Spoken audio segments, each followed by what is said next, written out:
We are back with a trivia question. In 1862, John Marshall Brown was serving in the Civil War as the Adjutant General in the 20th Maine Regiment when he gave Joshua Chamberlain what?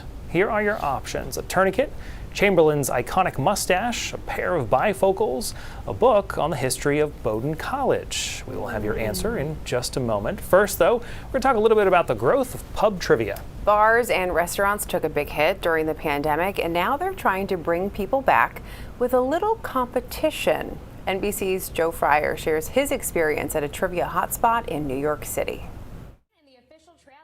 Ben Affleck and what other actor are both returning as the Caped Crusader in the movie The Flash? If it's Tuesday night, it's trivia night at Lexington Public on Manhattan's Upper East Side. Michael Keaton. We've been coming here like pretty much every week. Tuesday night trivia brings me to the bar. I really love pop culture. I love geography, like current events, politics, and sports. Teams like this one meet up weekly for some friendly competition. Gets us out on a Tuesday night, so it's nice to have a routine. Owner Chloe Patelis added the trivia night as a way to draw customers to the newly opened bar. And she says it's a winning answer. Tuesday night business is up 50%. It's brought in so many people that might not have found this location. NYC Trivia League supplies bars like Lexington Public with equipment, hosts, everything they need to run their own trivia nights, besides the beers and wings. The group has seen a rush of interest post-pandemic and added 24 new trivia nights since November. We've seen more players. We've seen them coming back more often. And it's not just a New York City phenomenon. The company King Trivia runs events in about 35 states. They've gone from 200 weekly events before the pandemic to more than 300 now. More different types of venues are open to it today. So the popularity has surged. It's way higher, but it's a much more difficult landscape today than it was before. It's part of a larger trend combining eating and drinking with entertainment. More than 80% of Americans have tried it out.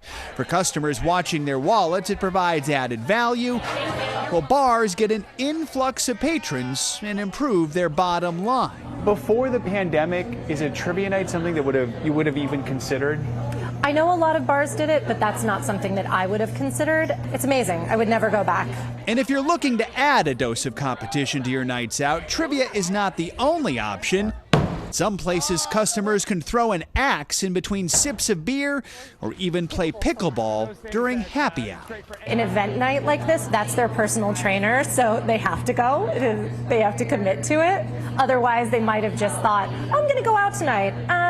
Maybe I'll just stay in and watch TV. You're like a personal trainer. Just like a personal trainer, yeah. Hey, that's one way to look at it. Sure. That was Joe Fryer reporting. Lots of bars and restaurants in Maine host trivia nights, by the way, some national and some local. Yeah, one local company, Best Worst Trivia, there's a hyphen in there somewhere. I can't read this properly either. Has seen growth, similar growth from 2018 to 2021 with an interruption, of course, due to the pandemic. They were at one bar. They added a second 2 years ago, and since January of 2022, they've added 7 more locations. Very popular. Yeah. We saw in the crowd in that video there. In. All right, so let's get back to the answer to the question we started this segment with. So here's the question. In 1862, Adjutant General John Marshall Brown gave Joshua Chamberlain what? The options are a tourniquet, his mustache, bifocals, a book on the history of Bowdoin. And the answer, do you think you got it right here? How could you give a mustache? Well, that is my guess. That was the question. Oh my gosh, is it right? Yeah, Brown and Chamberlain are both Bowdoin grads, so that one made sense. But according to historian Evan Portman, Chamberlain wrote home to his wife that on a night in November, they were entertaining themselves around the fire, and Brown, quote, took the opportunity to cut my beard to suit his notion of my face.